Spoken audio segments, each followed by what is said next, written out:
Well, let's open the next file. This is called Chart Lies. Now just sit back and watch some of the things that you'll see people do to try and lie with charts. You'll notice that we didn't cover 3D charts in this lesson at all because 3D charts are a great way to lie with charts. This is the exact same data, but when you take a pie chart and turn it on its side, anything in the front of the chart looks much, much larger. Both dark wedges are 25%. If I'm going to the labor union to tell them how much they're costing us, I'm going to use the chart on the bottom where that 25% wedge looks 2.5 times bigger than the wedge in the back. Moving on to the next worksheet. 3D column charts aren't much better at all. No one knows whether they're supposed to look at the front of the column or the back of the column. But let's take a close look.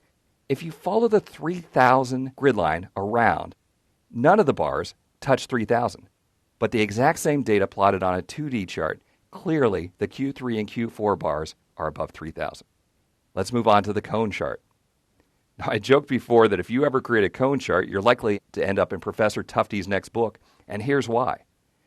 Here's a company where they're spending 27% on administration. That's the true chart on the top. They changed that to a cone chart, and all of a sudden that 27% looks like nothing. The top series in cone and pyramid charts always looks smaller than everything else. Moving on to the next worksheet. Here we've changed the scale along the x-axis.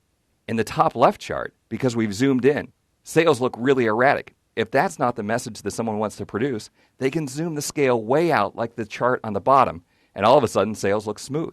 If you change this to a 3D line chart on the right-hand side and play with perspective, you can actually make it look like the sales are going up. Moving on to the next worksheet. Sales are increasing. It looks great. But look again. They reverse the order of the series along the x-axis. If no one's paying attention, they won't notice 2007 is the lowest bar, and we've been losing revenue every year. Moving on. Here we're looking at marketing costs. They're spiraling out of control. They're through the roof. That's the true chart on top. Well, if you're the VP of marketing and you have to explain this, just stick your slice in between the other 4 slices. No one will be able to figure out if you're going up or down. Actually, if you look at the dark gray, the third series in the area chart, it actually looks like you're going down. Let's go on to the next sheet. Well, here's a situation where that top chart makes it look like things are going really great. But in reality, that's only 2 data points. The person that created this chart took those 2 data points and forecasted out into the future. In reality, if we had looked at the entire data set, things were going well up until about 2001, and then since then, they've been in a tailspin. Let's go on to the next sheet. Now, if you ever see this kind of chart, someone truly is lying to you, because Excel will not create this chart. This is one of the charts that Professor Tufte talks about in his book. In order to mock this up, I had to go out and bring in clip art and completely confuse things. If you look closely, you'll notice that the blue dots are the actual height of the series. But when I pasted the clip art in, instead of just increasing the height of the clip art, I increased the height and the width. Exports went from 100 to 300, which is a 3-fold increase, but the area of that last symbol is 9 times larger than the area of the 2005 symbol. Finally, if your numbers don't look good, instead of plotting the original numbers, plot the change in the numbers. Here we have a mayor who's watched the city basically lose half of its population, but rather than talking about that, he says, well, hey, the population decline is slowing.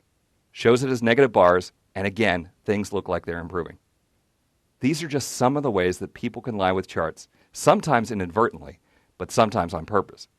If you're in a meeting and you see charts like this, it'll raise your radar to start thinking about what the real data is. I'll close this file. Okay, let's open the next file. Advanced types.